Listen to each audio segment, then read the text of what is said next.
Bismillahirrahmanirrahim. Assalamualaikum warahmatullahi wabarakatuh.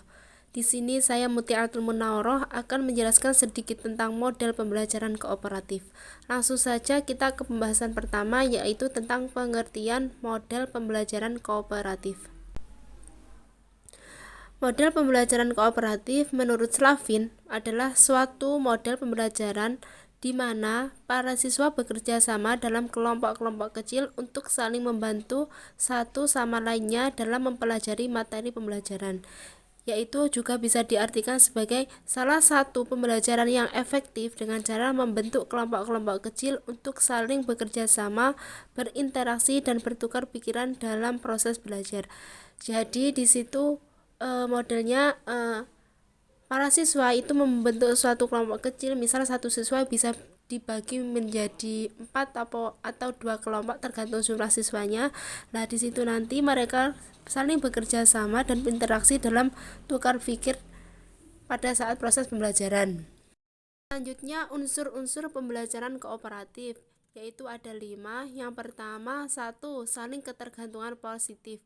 Artinya, adanya interaksi promotif yang memungkinkan sesama siswa saling memberi motivasi untuk meraih hasil belajar yang optimal. Jadi di sini semua siswa itu saling memberi motivasi untuk meraih suatu hasil belajar yang optimal, yang efektif, yang baik juga. Kemudian unsur yang kedua yaitu tanggung jawab perorangan. Jadi setiap siswa itu harus mempunyai rasa tanggung jawab perorangan atau individu, atau bisa diartikan tanggung jawab pada dirinya sendiri.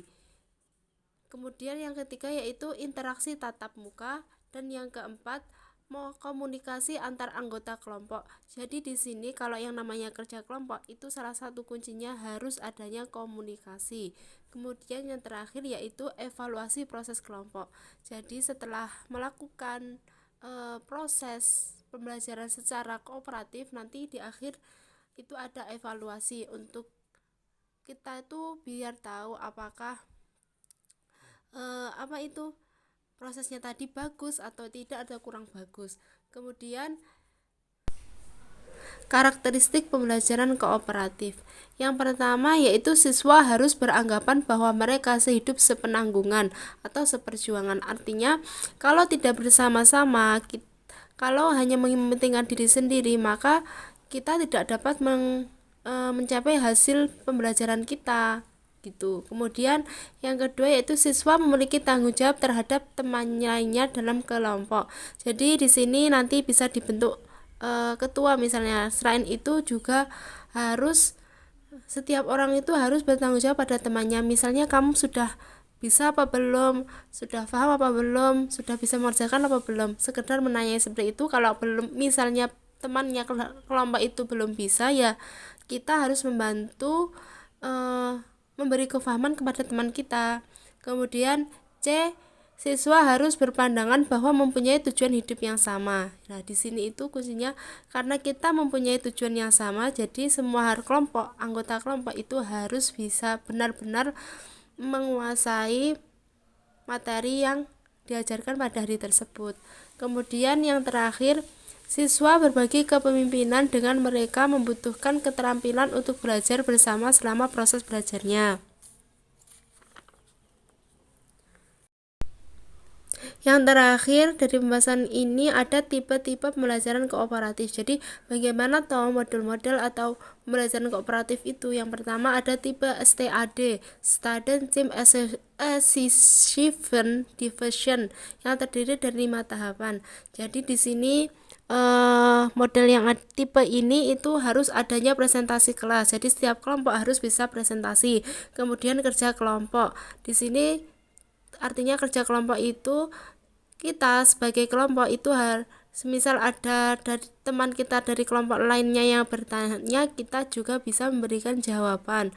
Kemudian ada tes, ada peningkatan skor individu dan penghargaan kelompok. Jadi nanti guru memberi penilaian penghargaan kelompok mana yang paling baik. Kemudian tipe yang kedua yaitu think partial, artinya memberikan kepada para siswa waktu untuk berpikir dan merespons saling bantu sama lain. Jadi di sini itu kita saling berinteraksi untuk berpikir, untuk berusaha mempelajari, memahami materi kita. Nah, itu ada tahapan. Yang pertama tahapannya think atau berpikir, kemudian pair berpasangan, artinya tipe ini harus saling berpasangan, bisa membentuk kelompok tadi. Kemudian share, yaitu berbagi, kita memberi pengetahuan kepada teman-teman kelompok yang lainnya. Kemudian ada tipe jigsaw dan ada tipe NHT, dan juga yang terakhir ada tipe GI atau group investigation, dan lain-lain juga. Banyak sekali tipe-tipe pembelajaran kooperatif, bisa dicari sendiri. Sekian presentasi atau penjelasan dari saya, ada kurang lebihnya mohon maaf. Wassalamualaikum warahmatullahi wabarakatuh.